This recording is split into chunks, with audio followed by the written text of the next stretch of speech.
আসসালামু আলাইকুম everyone, welcome back to my channel রকরিস। তো আজকে আমি রান্না করব খেজুরের গুড়ের পায়েস। তাই আমি এখানে 1 লিটার পরিমাণ দুধ নিয়েছি। এটাকে ভালো করে জাল করে নিব। একবার বলক ওঠার পরে এতে আমি অ্যাড করব হাফ কাপ পরিমাণ পোলাওর চাল। আমি এই চালগুলো আগে থেকে ভিজিয়ে রেখেছিলাম 10 থেকে 15 মিনিট। এবার আমি হাত দিয়ে একটু ভেঙে এটার মধ্যে অ্যাড করে দিব। তারপর একটু ভালোভাবে নেড়েচেড়ে নেব। এ পর্যায়ে একটু ভালো করে না নাড়লে কিন্তু চালগুলো জমাট বেঁধে যাবে। এই পর্যায়ে এসে এটাকে ভালো করে একবার বলক উঠলেই আমি একদম লো হিটে 20 থেকে 25 মিনিট রান্না করব। তো চলে এসেছি 20 থেকে 25 মিনিট পর। দেখুন চালগুলো ধরে একদম এরকম হয়ে যাবে, অনেকটা একদম জাওয়ের মতো হয়ে যাবে।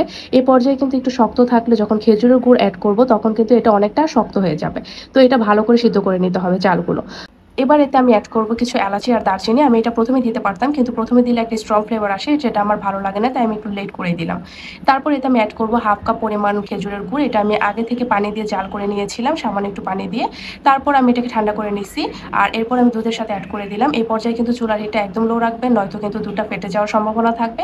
তারপর ভালোভাবে নেড়ে নিন। দেখেন কি পরিমাণ সুন্দর লাগছে। আর এটার মিষ্টির পরিমাণটা কিন্তু একদমই পারফেক্ট ছিল। আপনারা কিন্তু এই মেজারমেন্ট অনুযায়ী রান্না করলে একদমই নিরাশ হবেন না ইনশাআল্লাহ। এই পর্যায়ে এসে 5 থেকে 6 মিনিট একটু নেড়েচেড়ে নামিয়ে নেব। খুব একটা বেশি রান্না করতে হবে না, কারণ খুব একটা বেশি রান্না করলে কিন্তু পানিটা বেশি শুকিয়ে গেলে কেকের মতো কেটে কেটে খেতে হবে। তারপর দেখুন এটাকে আমি নামিয়ে নিলাম। এই তো তৈরি হয়ে গেল আমার খেজুরের গুড়ের পায়েস। অবশ্যই কমেন্ট বক্সে জানাবেন আজকের রেসিপিটা কেমন লেগেছে। সবাই ভালো থাকবেন, সুস্থ থাকবেন। আল্লাহ হাফেজ।